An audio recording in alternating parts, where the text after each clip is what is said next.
Las personas con ansiedad leen mucho, consultan mucho, miran videos, son súper informados. Un ansioso es alguien súper informado. Y en eso se han enterado que la terapia cognitivo-conductual es la más adecuada para superar la ansiedad junto con la terapia de aceptación.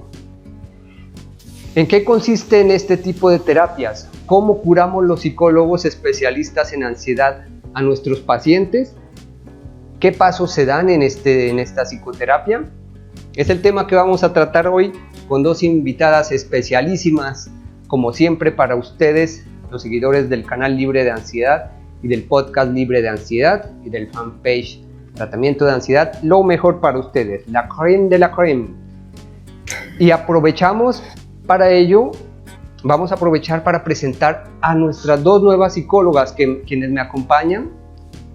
Por sus calidades humanas, por sus calidades profesionales, ya las van a conocer ustedes, quienes me van a acompañar en el tratamiento, en el seguimiento del curso a pacientes. Desde ya tienen pacientes ellas conmigo, ya les vamos a explicar más adelante cuál es la razón de haberlas invitado y por qué son especiales, por qué yo deposito mi entera confianza en ellas.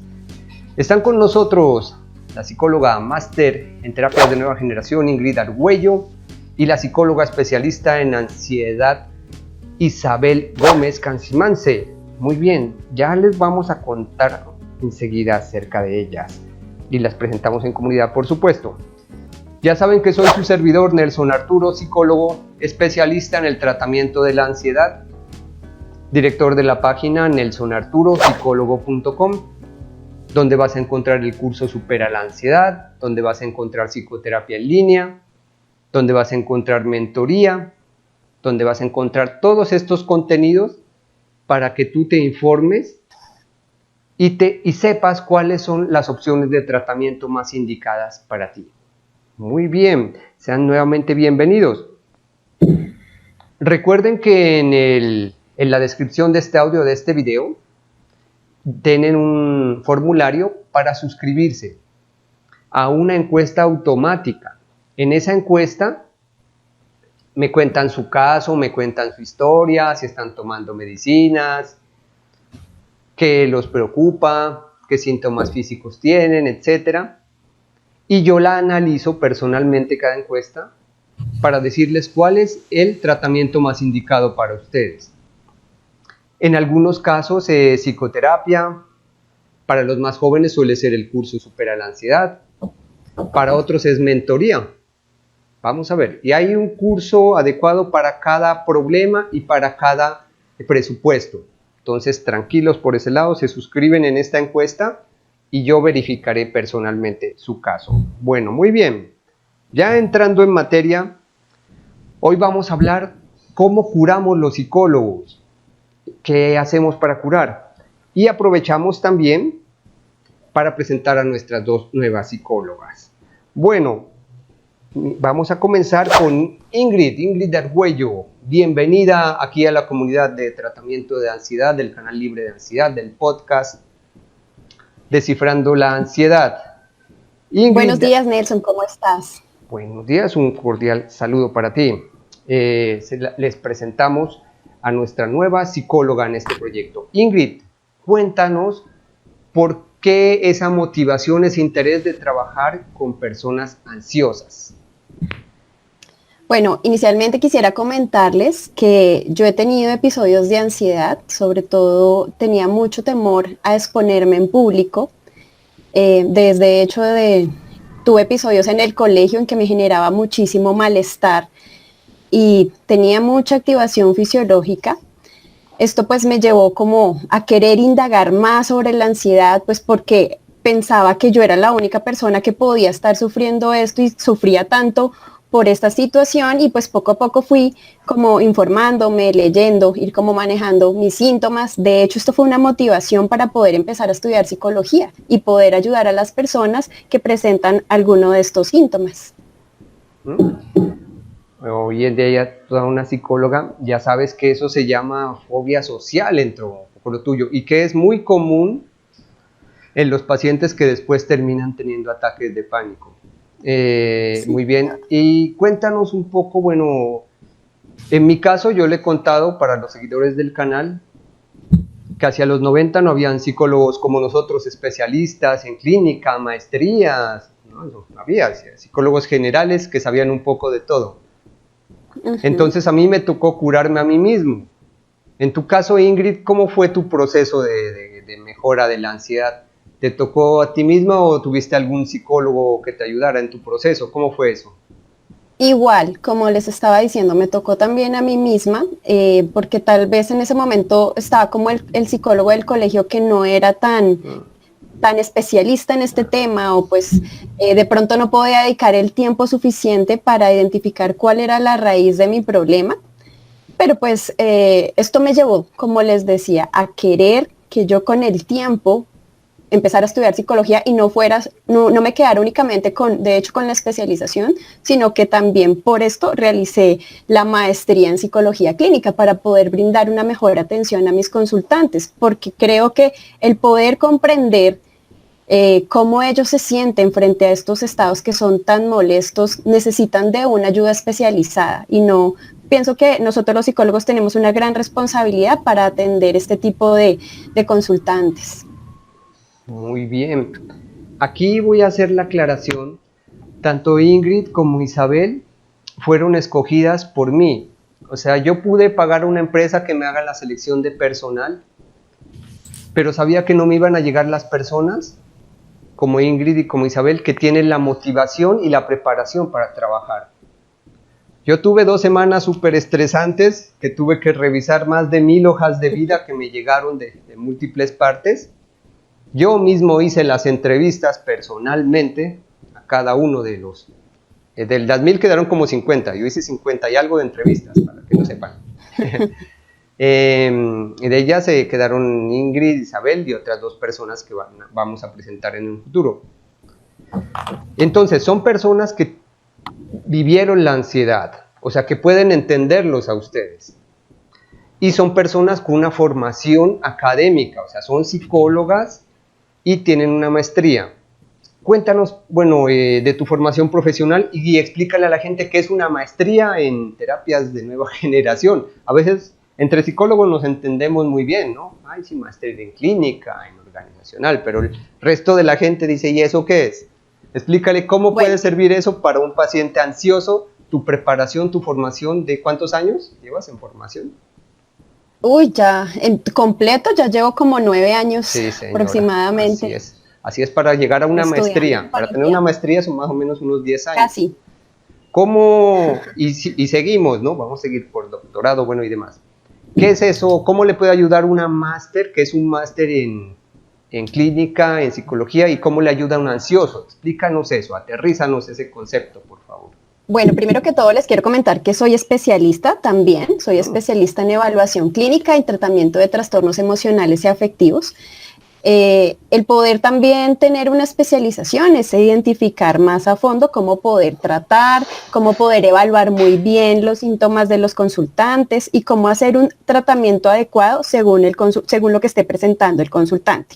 Ya cuando uno decide hacer una maestría, es estudiar mucho más a fondo, inclusive diferentes tipos de terapias, especialmente yo estoy enfocada en la cognitivo-conductual, pero con la maestría pude aprender terapias de tercera generación, de corte un poco más de tipo conductual, que son las que nos están mostrando evidencia científica en el tratamiento de los consultantes. Lo que quiere decir, por ejemplo, la que tú hablabas al comienzo, la de aceptación y compromiso, la terapia de ACT, terapias inclusive como mindfulness, que también tiene que ver con las terapias de tercera generación, son terapias que le permiten al consultante adquirir herramientas mucho más fácil y mucho más prácticas para poder trabajar con su sintomatología de ansiedad.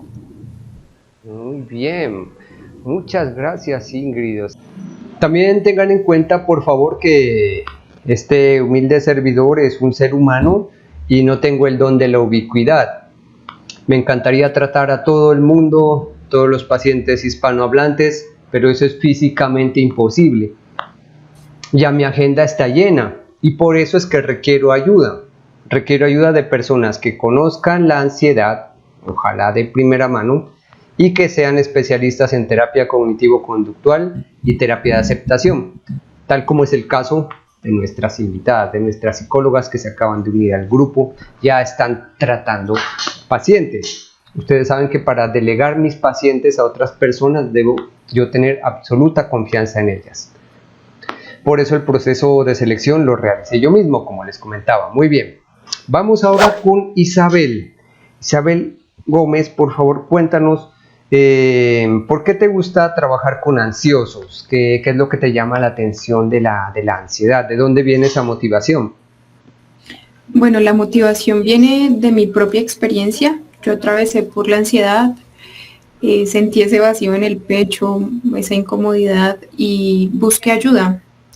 Busqué ayuda durante un tiempo con psiquiatría, con psicología. Y, ¿sabes? Hay psicólogos que tienen muy buena intención, psiquiatras que tienen muy buena intención, pero falta preparación.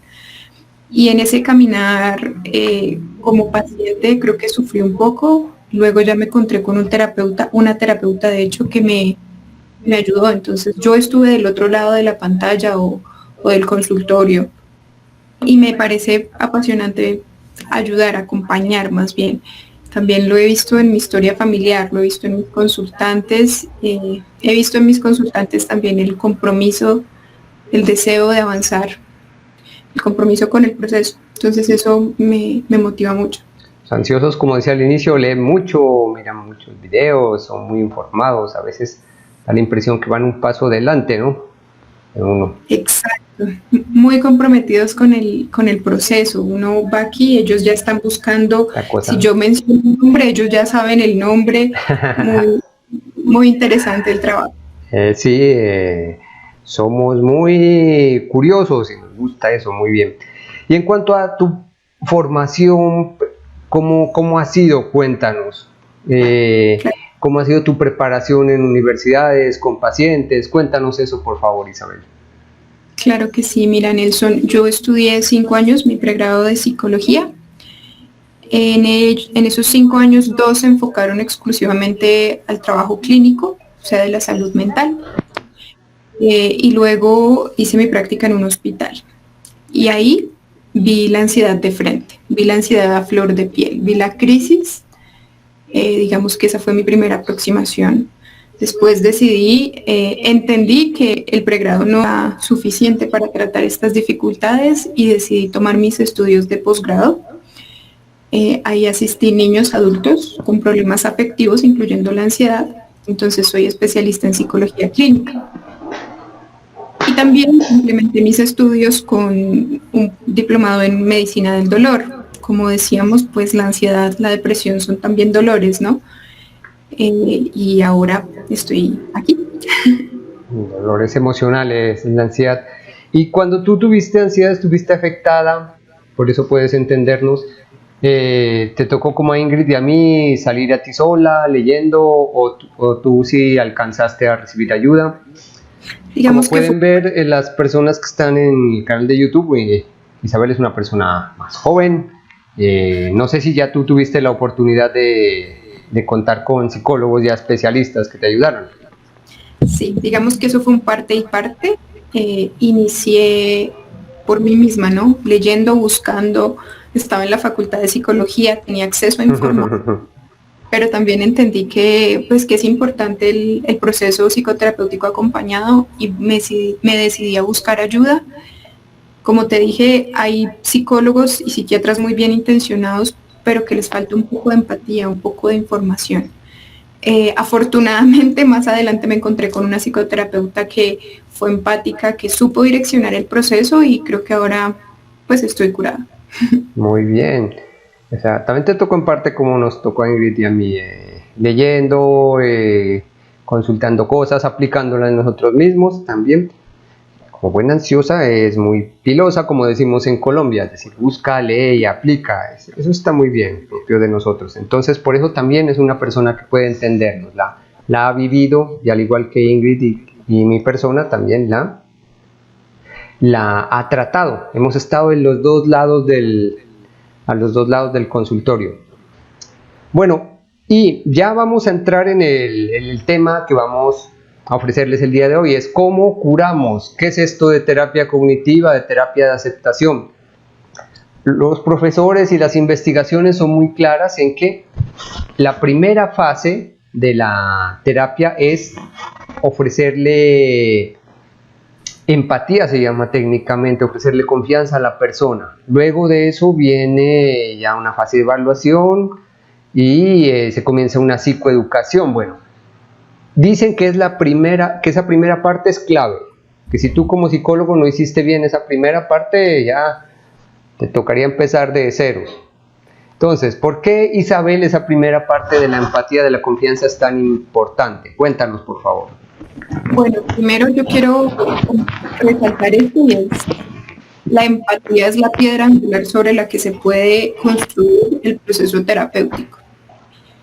Y lo paradójico es que toda la evidencia dice sea empático, pero no hay un manual de empatía, ¿cierto? Y entonces es un llamado, yo creo que a la interacción, ¿no? Al ponerme en los zapatos del otro, a que el consultante vea que yo estoy sintiendo y yo estoy acompañando a su lado. ¿Y para qué es bueno esto? O necesario, más bien fundamental. Es fundamental porque así el consultante se va a comprometer conmigo, va a creer en lo que yo estoy haciendo y en lo que él está haciendo o ella está haciendo, ¿cierto? Y ese compromiso va a ser el que va a lograr el éxito terapéutico. Bien, esa es la empatía, y como bien nos lo decía Isabel, hasta ahora no hay manuales, para eso no hay libros, o sea, parece que se pule con la práctica. Por eso hemos escogido gente como Isabel e Ingrid, que sonríen mucho, que te escuchan mucho y además pues, muy preparadas. Eso es la empatía. ¿Y cómo hacemos la fase de psicoeducación, que es supremamente importante? ¿Qué es eso? En mis tiempos se llamaba infoterapia. Cuéntanos, Isabel, ¿cómo es esa parte?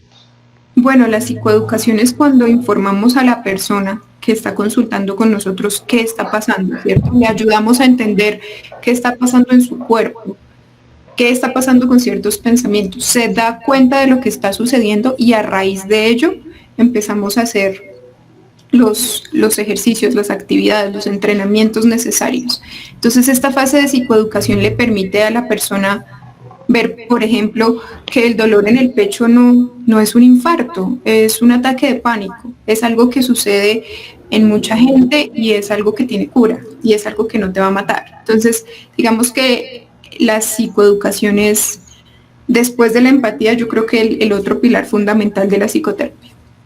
Sin duda.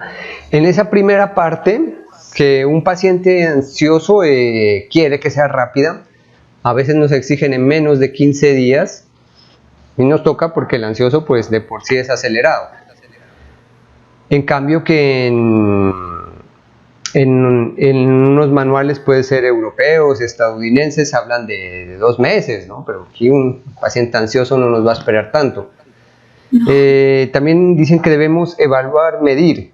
¿Cómo se hace esa medición? O sea, porque nosotros los psicólogos, les comento, medimos cómo entra la persona al inicio, después cómo se va al final, si mejoró, y después hacemos un seguimiento a 1 año, 2 años, a ver si continúa bien o ha recaído. Bueno, ¿cómo se hacen esas mediciones? ¿Con qué instrumentos se hacen? Todo eso debemos hacerlo supuestamente en el primer mes. Con ansiosos ya les dije, en 15 días, es más rápido. ¿Cómo hacemos eso, Isabel?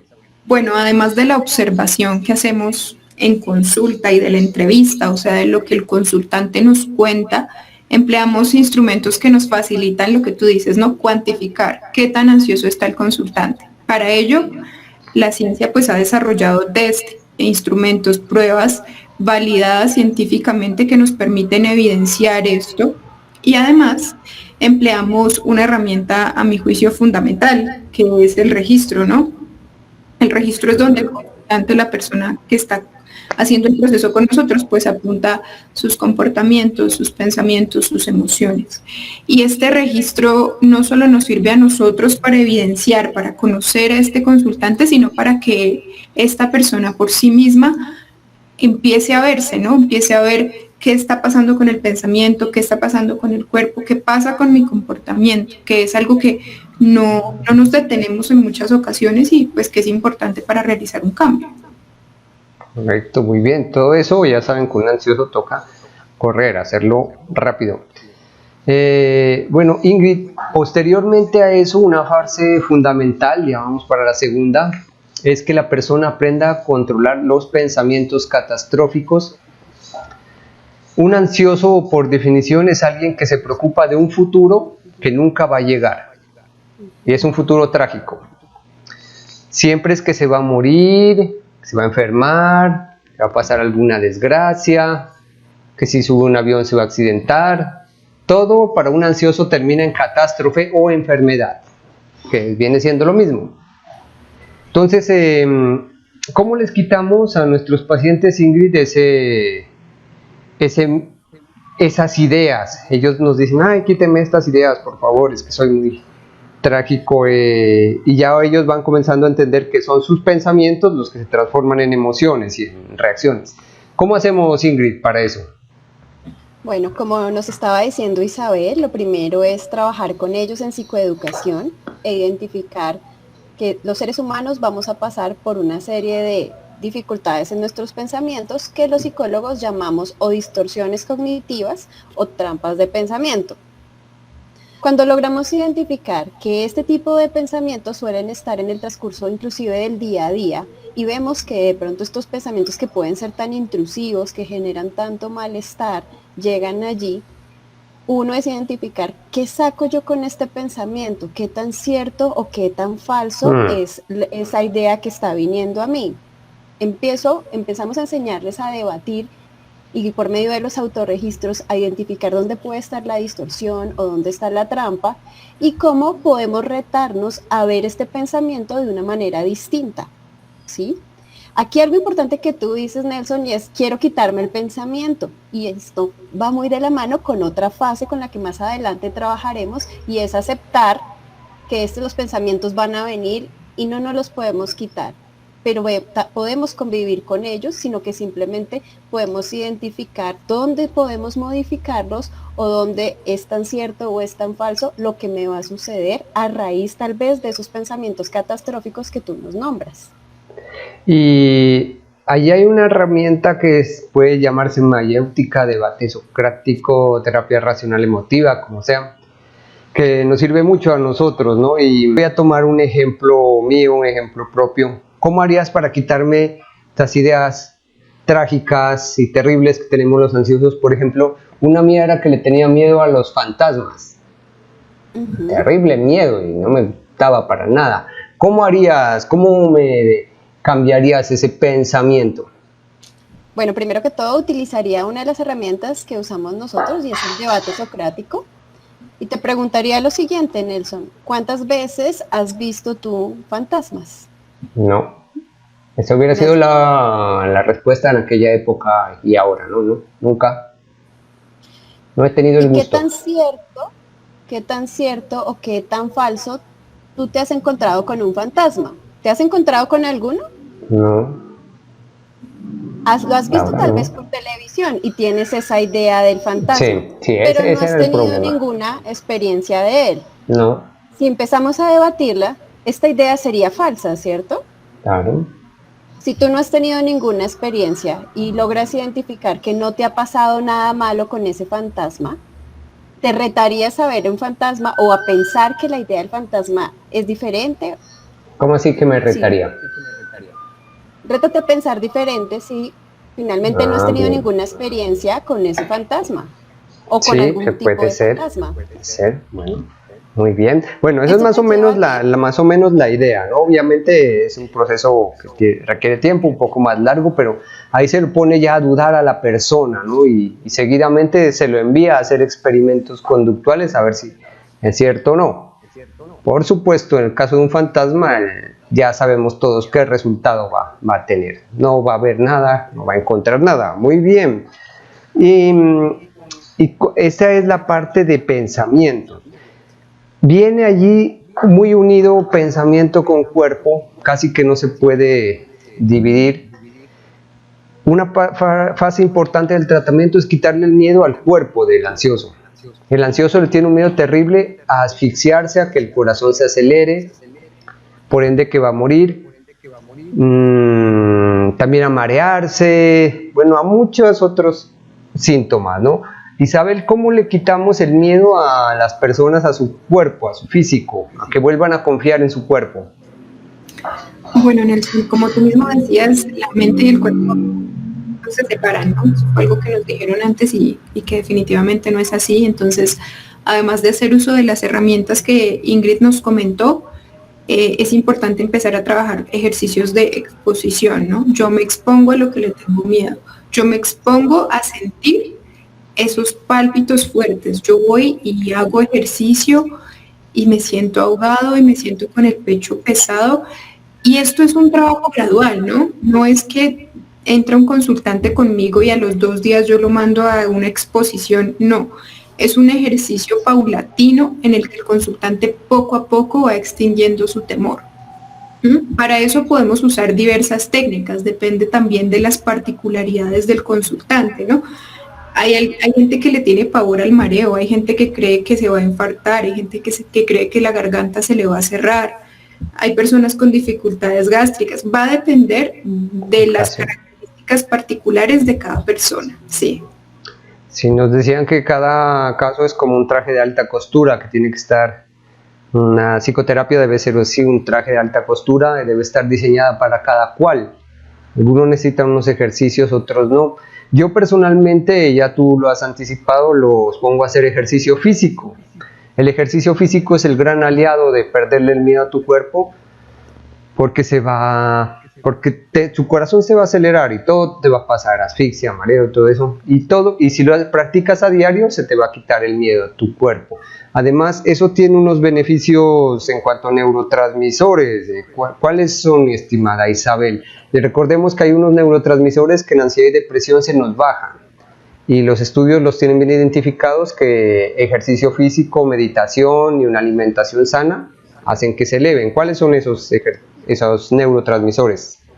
Bueno, los neurotransmisores depende de la actividad, podemos mencionar dopamina, serotonina, ¿cierto? Endorfinas, eso va a variar según la actividad que realicemos, incluso lo que tú mencionabas, según lo que consumamos, y esos consejos, esos ajustes en los hábitos van a variar según también los requerimientos de cada individuo. Pero algo sí es cierto, y es que el ejercicio físico es fundamental en la salud integral, es el que regula los neurotransmisores por excelencia. Es clave el ejercicio físico. Ningún ser humano está hecho para estar entre 4 paredes sentado todo el día. Ahí te vas a enfermar, les digo a mis pacientes. Tienes que salir. Muy bien, es uno de los pilares del tratamiento también, como pueden ver. Sí. Muy bien. Ahora sí, después de eso se suele invitar a las personas a que se expongan a lugares y a situaciones que temen. Es usual que una persona con ansiedad, con pánico, le tenga miedo a espacios cerrados o oscuros o a quedarse solos. Entonces se los invita, ya en terapia de exposición se llama esto, o autoexposición, a que vayan precisamente a esos lugares que temen, pero igual, tienen que ir poco a poco. No se puede enviar a una persona que tiene ahorita sus crisis muy fuertes de una vez a que se vaya solo al sitio que más teme. Como estaba Ingrid, no podríamos ponerla a exponer ante 500 personas al inicio, tiene que ir gradual. Tiene que empezar con 2 personas de su confianza, después con 5, y así ir agrandando el grupo hasta que ella se sienta cómoda. Por lo tanto, no intenten estas técnicas sin supervisión de expertos, como son Isabel, Ingrid, mi persona. Entonces recuerden eso, se los va a exponer a lugares y a situaciones. Hay algunas personas que caen en algo que se llama agorafobia, que no es temor a los espacios cerrados, sino es temor a estar en una situación muy angustiante para ellos, de la cual salir o escapar sea muy difícil. Bueno, unido a eso está un punto que ahorita está muy de moda y que yo sé que nuestra estimada audiencia ansiosa lo ha leído: la aceptación. Tenemos aquí a Ingrid, que es especialista en ello. ¿Qué es la aceptación? ¿Cómo se puede hacer, Ingrid? Bueno, inicialmente, como nosotros estábamos hablando de los pensamientos que suelen ser tan intrusivos, la terapia de aceptación y compromiso va centrada en los valores de la persona. Y también, como su nombre lo dice, en aceptar ese pensamiento que va a estar aquí y no nos podemos quitar, ¿sí? Tal vez las personas que padecen ansiedad quisieran que le quitaran ese pensamiento y luchan por no tenerlo, pero el luchar por no tenerlo es tal vez afirmarlo más. ¿Qué buscamos con la terapia de aceptación y compromiso? Buscamos que el consultante identifique esos pensamientos o, así como nosotros estábamos hablando anteriormente, a estas trampas de pensamiento o distorsiones, y poder ver qué estoy haciendo con ellas, ¿sí? Esto que tanto tiempo de hecho estoy dedicando a esos pensamientos y no estoy utilizando para hacer otro tipo de cosas que son mejores para mí, ¿sí? La terapia de aceptación y compromiso tiene algunos ejercicios, por ejemplo, trabajamos con metáforas, trabajamos con ejercicios de fusión, y estos nos van a ayudar a poder aceptar que este pensamiento va a estar allí, poder debatirlo o identificar que él va a seguir ahí, pero puedo yo, a raíz de identificar dónde está esa trampa, poder trabajar con esa distorsión y que no me genere malestar. Simplemente centrándome en lo que yo quiero hacer, en mis valores y en las cosas que realmente son mucho más importantes, en las que me puedo ocupar y las que me debo centrar frente a lo que debo tal vez pensar. Ahí de la mano está que el eslogan de este proyecto, si entran a mi página, ustedes van a encontrar una frase que dice: libérate de la ansiedad, cumple tus sueños. Y no es solamente porque suene bonita, sino porque va de la mano de esto que nos está hablando Ingrid, de la terapia de aceptación, que se trata de salir del hueco, del que estás no cavando más en él, sino saliendo de la caja, haciendo cosas diferentes. Ya un aporte que le he agregado muy personal y gracias a más de 20 años tratando ansiosos, es que las personas reemprendan un proyecto, el que les guste, el que quieran. Para algunos es estudio, para algunos es la maternidad, fíjate, para otros es arreglar su casa. Bueno, hay muchos proyectos, pero hay una energía psíquica que tú gastas en mantenerte ansioso o depresivo. Esa energía psíquica, y se puede medir a través de exámenes como una tomografía axial, esa energía física que antes la usabas para atormentarte, ahora la vas a usar en algo productivo. La terapia cognitiva conductual, de 60-70 lo tenía bien claro. Le llamaba refuerzo de otras conductas o premios de unas conductas alternativas, si ustedes quieren así. Ya lo tenía claro. Es decir que busquemos unas actividades agradables que hacer. ¿Qué mejor que invertirlo en tus proyectos, en tus metas que la ansiedad te ha hecho aplazar? Aunque te sientas mal, ve a ese paseo que quieres. Aunque te comiences a sentir mal con un poco de nervios, comienza a hablarle al público. La curación no va a llegar de una vez, la curación va a llegar en el camino. La persona que me dijo: no quiero ir al paseo porque me siento mal hoy día, yo le dije: ve al paseo, conforme pasen las horas y el paseo, te vas a ir sintiendo mejor. Y así fue. Eso es terapia de aceptación. Retoma las metas o tus sueños, como quieran decirle. Y es allí donde viene siendo para mí una de las fases más bonitas. Y la fase que de verdad pues cierra el ciclo ya de eso. Ya como que entierras la ansiedad y tu energía, tu cabeza está en otro proyecto. Les repito, para algunos puede ser estudio, otros se forman un canal de YouTube, otros, cualquier empresa hay y tu energía está puesta en eso. Entonces, esos son los pasos que a grandes rasgos tratamos con los pacientes.